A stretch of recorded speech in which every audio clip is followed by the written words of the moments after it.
This is a problem that I want to show you with the calculator that I actually have already sent to you and shown you how to work it by hand. And what you have here is 5 questions. Each question has 4 possible answers. Of course, only one of them is correct. First, we're going to look at exactly getting 3 of them correct if I guess. What's the probability of getting at least 3 correct if I guess? That would be 3, 4, 5. And then what's the probability of getting less than 3, which would be 0, 1, and 2.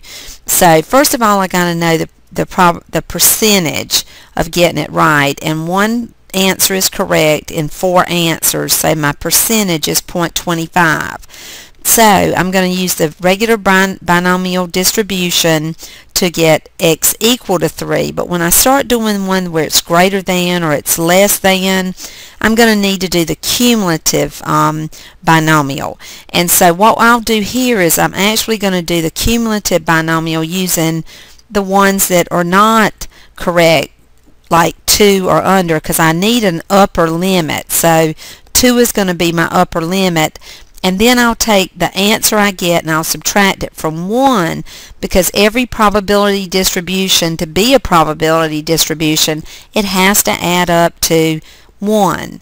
So I can say 1 minus whatever that answer is, and that's going to give me the answer to greater than or equal to 3. And this answer will actually be the same one that I got there, because I've already done whatever's less than or equal to 3. And I think that one is just going to be less than 3. Less than 3 answers correctly. So I don't want the equal to here. So let me change that. I don't know. I must just typed it in wrong. And so this would also be less than. Alright, so that took care of that. So that'll be a little more clear for you. Alright, so we're going to the calculator now.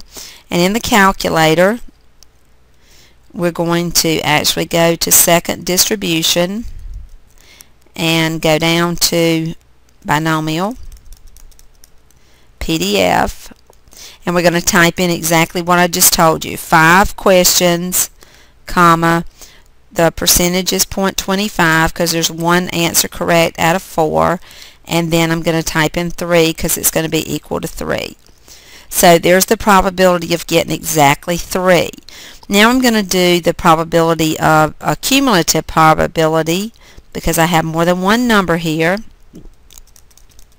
And I'm going down to the cumulative, binomial cumulative, and I'm going to type in 5 again, comma, 0.25, comma, and 2, because that's the first number below 3, and I get 0.896, and I'm going to say 1 minus 0.896, and this is actually the answer for getting 3 or more right. So there's not a strong probability of doing that. And then I'm just going to do this again so that you'll see that it's the same thing. So if I want to get less than 3, so my upper boundary is 2, I would type in the same thing. There are 5 questions, and of course I wouldn't need to type this in again. I'm just doing it to show you that it that's what I would be doing if I'm trying to get less than 3. And there's, whoops, I've got an error. Now this is something good for you to see, because I'm going to go to the error and see what's wrong. And what's wrong is I don't have a point in front of the 25. So I'm going to second insert it and hit enter, and there it's right. It's 0.896. So anytime you make an error, it'll give you the option to quit or either go to the error, and it'll take you exactly to the error. So that was a good thing for you to see with this calculator. And if you ever don't know how to do something and you need to reset it, here's how you can reset it. You can press second memory, which is the plus sign. Number 7 resets it.